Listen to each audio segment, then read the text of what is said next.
नमस्कार दोस्तों, मेरा नाम है पंकज। आप देख रहे हैं वर्ल्ड पॉलिटिक्स। तो देखिए, आज के समय में जो यूएसए और भारत की पार्टनरशिप है ना, उसको बताया जाता है कि वो इस सदी की सबसे बड़ी पार्टनरशिप है। और चाहे आप देखिए, इस पार्टनरशिप के अपोजिट ना कुछ बड़ी डेवलपमेंट्स हो रही हैं बाइडेन की पॉलिसीज की वजह से। चाहे पाकिस्तान का F-16 का पैकेज देना हो, चाहे इनको अदर हेल्प देनी हो, चाहे जो यूएसए के एम्बेसडर है पाकिस्तान के अंदर, चाहे उनका जो पीओके हैं, पाकिस्तान ऑक्यूपाई कश्मीर, वहां पर जाकर उस कश्मीर को आज़ाद कश्मीर बोलना हो। हालांकि मैं यहाँ पर एक बात बता दूं कि यूएसए ने ना पाकिस्तान के अंदर अपना एम्बेसडर अपॉइंट कर रखा है, लेकिन भारत के अंदर जब से जो बाइडन बने हुए हैं ना, इन्होंने अपना कोई भी एम्बेसडर भारत के अंदर अपॉइंट नहीं किया।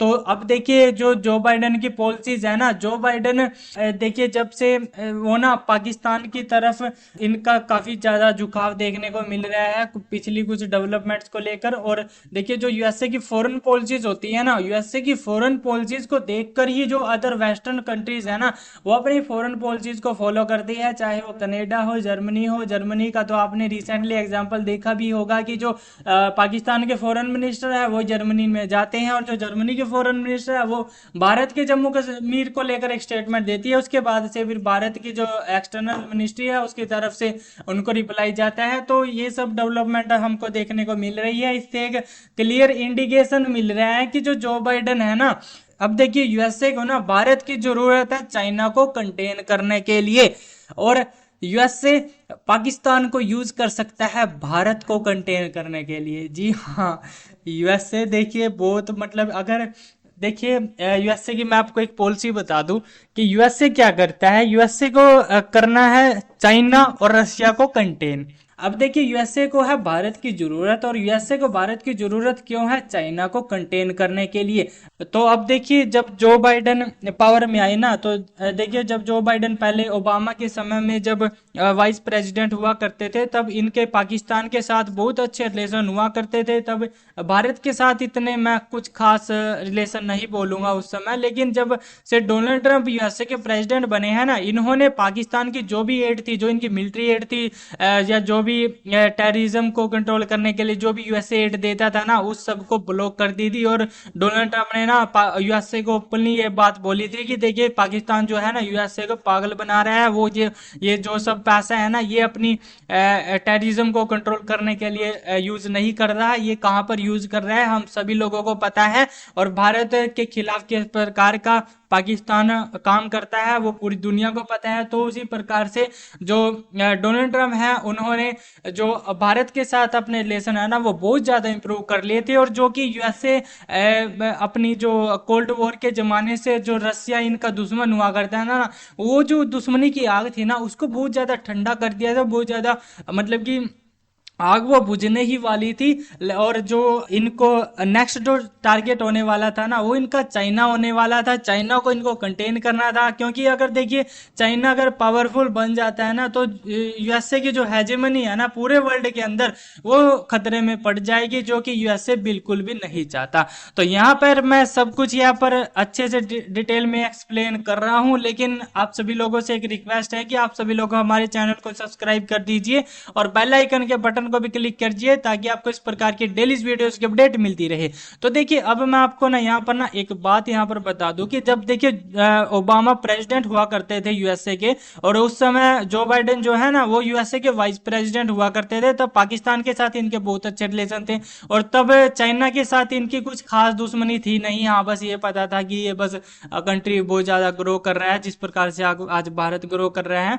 तो देखिए, उस प्रकार से ना इनको चाहिए था कि हम तो ना ये पाकिस्तान के साथ अपने रिलेशन बहुत ज्यादा इंप्रूव किए हुए थे। और रशिया के साथ इनकी बहुत ज्यादा मतलब कि डीप लेवल की दुश्मनी ये निभा रहे थे जो बाइडेन। अब देखिए, जब से जो बाइडेन पावर में आए हैं ना, अब इन्होंने ना, अब देखिए इमरान खान पाकिस्तान के अंदर ये बात ओपनली बोलते हैं कि जो आज के समय में इनको पाकिस्तान के अंदर से हटाया गया है ना, उसके अंदर यूएसए का हाथ है। और यूएसए इंपोर्टेड गवर्नमेंट पाकिस्तान के अंदर इमरान खान के द्वारा बोली जाती है। इनकी जो पाकिस्तान की मिलिट्री है, वो आज के समय में पाकिस्तान को चला रही है। चाहे वहां पर एक मतलब कि एक डमी सी गवर्नमेंट बैठा दी गई हो, लेकिन जो असली पावर है ना, अब देखिए रिसेंटली आप सभी लोगों ने देखा होगा कि जो इनके बाजवा है आर्मी चीफ, वो यूएसए के अंदर जाते हैं, जो होनर हम भारत के फॉरेन मिनिस्टर को देते हैं, वही होनर ये पाकिस्तान के मिलिट्री चीफ को देते हैं। अब देखिए इससे बहुत बड़े इंडिकेशन मिलते हैं कि जब से इमरान खान को हटाने के पीछे ना यहाँ पर यूएसए का कुछ ना कुछ रोल तो रहा होगा, क्योंकि देखिए जब से जो बाइडन यूएसए के प्रेसिडेंट बने हैं ना, तब से इमरान खान ये बात ओपनली बोल रहे हैं कि उनको कोई भी फोन कॉल नहीं आई, उनको कोई भी, ये बहुत बड़ा इशू बना था पाकिस्तान और यूएसए के बीच में कि बाइडन ने इमरान खान को कोई भी फोन कॉल नहीं की। तो देखिए, और फिर उसके बाद जो इमरान खान की गवर्नमेंट थी ना, वो यूएसए की बजाय ना चाइना की तरफ बहुत ज्यादा टिल्टेड थी, और चाइना ने जो सीपैक प्रोजेक्ट लॉन्च किया था पाकिस्तान के अंदर, उसमें इमरान खान ये सब मतलब कि चाइना के बहुत अच्छे दोस्त थे। अब देखिए यूएसए की तरफ से इनका जो रिलेशन बढ़ रहे हैं ना, अब उसमें चाइना के साथ इनके रिलेशन थोड़े से खराब हो रहे हैं, चाहे वो चाइनीज सिटीजन्स के ऊपर पाकिस्तान के अंदर अटैक हो या अदर जो भी इश्यूज हो। अब देखिए यह सब इश्यूज यूएसए के साथ चल रहे हैं। लेकिन मैं आपको यहाँ पर एक बात बता दूं कि देखिए जो बाइडन जो है ना, वो अपनी जो फॉरेन जो ओबामा के समय में जो पॉलिसीज होती थी ना, उसको कंटिन्यू कर रहे हैं। जो इसके जो कि वाइस प्रेसिडेंट हुआ करते थे ओबामा के समय में जो बाइडन, उस समय जो ये काम करना चाहते थे वो अधूरे रह गए थे ना। अब वो जो दुश्मनी थी रशिया के साथ निभानी थी, वो भी अधूरी रह गई थी। तो वो अब ये जो प्रेसिडेंट बने हैं ना, इन्होंने ही प्रेसिडेंट बनने के बाद देखिए सबसे पहला ब्लंडर किया अफगानिस्तान के अंदर। पूरी दुनिया जानती है कि बाइडन ने ये सब ब्लंडर किया। डोनाल्ड ट्रंप आराम से बिना बताए वहां से अपने जो ट्रूप्स निकाल रहे थे, इनको अपने जो वोट बैंक को साधने के लिए ना। अब देखिए ये जो वोट बैंक पॉलिटिक्स होती है ना, ये बहुत बड़ा नुकसान करा देती है कभी कभी। तो देखिए इन अपने वोट बैंक को साधने के लिए ना ओपनली बोल दिया कि हम इस तारीख को अफगानिस्तान को छोड़ देंगे, हमारे जो सोल्जर है वो सब वापस आ जाएंगे। तो ये देखिए जो बाइडन की ना एक सस्ती राजनीति है, जो कि भारत के अंदर भी बहुत राजनेता करते हैं, ठीक है, जिसकी वजह से देश को कंट्री को नुकसान उठाना पड़ता है। और देखिए उसके बाद फिर अफगानिस्तान का ब्लंडर किया, और उसके बाद फिर इन्होंने जो आज के समय में रशिया और यूक्रेन की वॉर चल रही है ना, उसके पीछे भी जो बाइडन का था। देखिए जो बाइडन का था ऐसे है कि यूएसए ने ना जो बाइडन के अंडर यूक्रेन को बोला कि हम यूक्रेन को ना नेटो में शामिल करेंगे। अब यूक्रेन बोला कि हाँ हाँ हमको भी शामिल होना, हमको भी मेंबरशिप दिलाओ नेटो की, ठीक है। फिर यूक्रेन की तरफ से स्टेटमेंट्स आने लगे कि जो यूक्रेन है ना वो अपनी नेटो की मेंबरशिप लेने जा रहा है, या ऐसी स्टेटमेंट आने लगी। फिर उससे जो रसिया है, रसिया को बेसिकली खतरा होगा कि जो यूएसए की मिलिट्री है ना वो उसको एक किस्म से घेरी लेगी। फिर तो बहुत सारी जो नेटो कंट्रीज है, वेस्टर्न कंट्रीज है, वो तो मतलब मॉस्को के आसपास ही होगी बहुत सारी।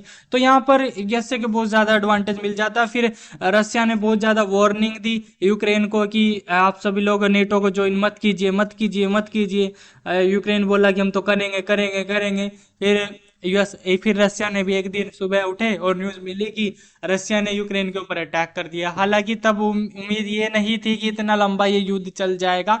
और फिर यूएसए और जो वेस्टर्न कंट्रीज है वो तो फिर बिल्कुल इंतजार में बैठे थे रसिया को बर्बाद करने के लिए।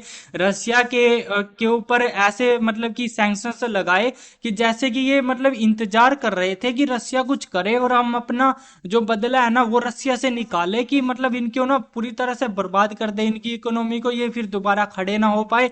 मतलब कि इतने भर के सैंक्शंस लगाए रसिया के ऊपर, ठीक है। तो यहाँ पर इनकी जो दुश्मनी है ना वो यहाँ पर दिखाई देती है यूएसए की और जो वेस्टर्न नेशंस की रसिया के साथ। तो देखिए यूक्रेन का इशू आपको समझ में आ चुका। अब देखिए जो बाइडेन नेक्स्ट जो ब्लंडर करने वाले हैं ना, वो मेरे हिसाब से ये जो चाइना वाला इशू है ना यहाँ पर करने वाले हैं। क्योंकि देखिए यूएसए चाहता है रसिया को, तो देखिए इन्होंने साइडलाइन कर, ठीक है। अब इनके बाद चाइना को भी ये ठिकाने लगाई देंगे भारत की मदद से। फिर अगर फ्यूचर में अगर भारत यूएसए को टक्कर देने लगे, ठीक है, फिर यहाँ पर रोल आएगा पाकिस्तान का। फिर ये जैसे आज के समय में ये चाइना को कंटेन करने के लिए भारत का यूज कर रहे हैं ना, फिर ये इंडिया को कंटेन करने के लिए ना पाकिस्तान का यूज करेंगे। ये जो बाइडेन की पॉलिसीज रहने वाली है। तो और देखिए तो ये एक कड़वा ट्रूथ है कि आज के समय में जो यूएसए और भारत की पार्टनरशिप है ना, उसको लेकर बहुत सारे इश्यूज खड़े हो चुके हैं।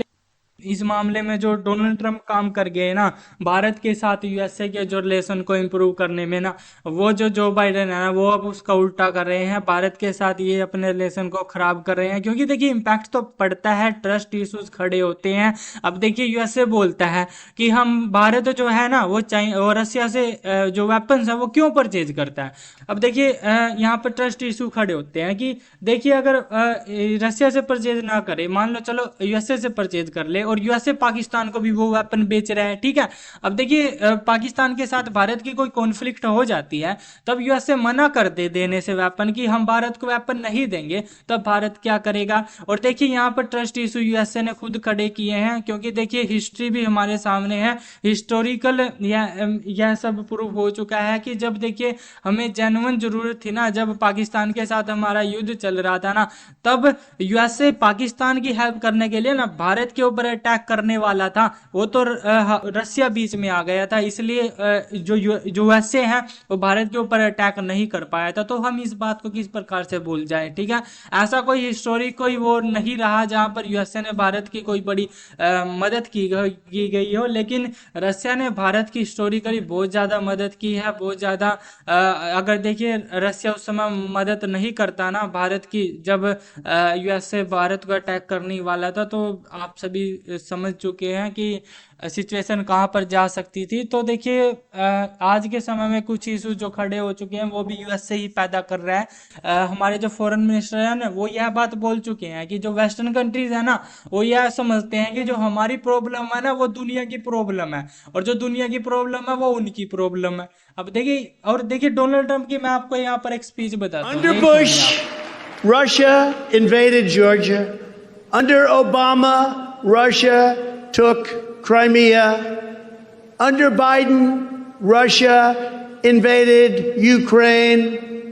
I stand as the only president of the 21st century on whose watch Russia did not invade another country. ये देखिए यहाँ पर ना डोनाल्ड ट्रंप ये बोल रहे हैं कि देखिए जब देखिए बुश प्रेसिडेंट थे, रसिया ने जॉर्जिया को अटैक किया, फिर क्रीमिया को अटैक किया ओबामा के अंडर, अब जो बाइडन के अंदर यूक्रेन को अटैक किया, और लेकिन डोनाल्ड ट्रंप के अंदर रसिया ने किसी भी कंट्री को अटैक नहीं किया। तो यहाँ पर तो देखिए जो बाइडन की यहाँ पर पॉलिसीज है ना उसमें देखिए यहाँ पर इनकी जो मंशा है ना वो दिखाई देती है। तो आई होप यहाँ ये सब पूरा इशू आप सभी लोग समझे होंगे। तो इसी के साथ मिलते हैं नेक्स्ट वीडियो में, तब तक के लिए गुड बाय।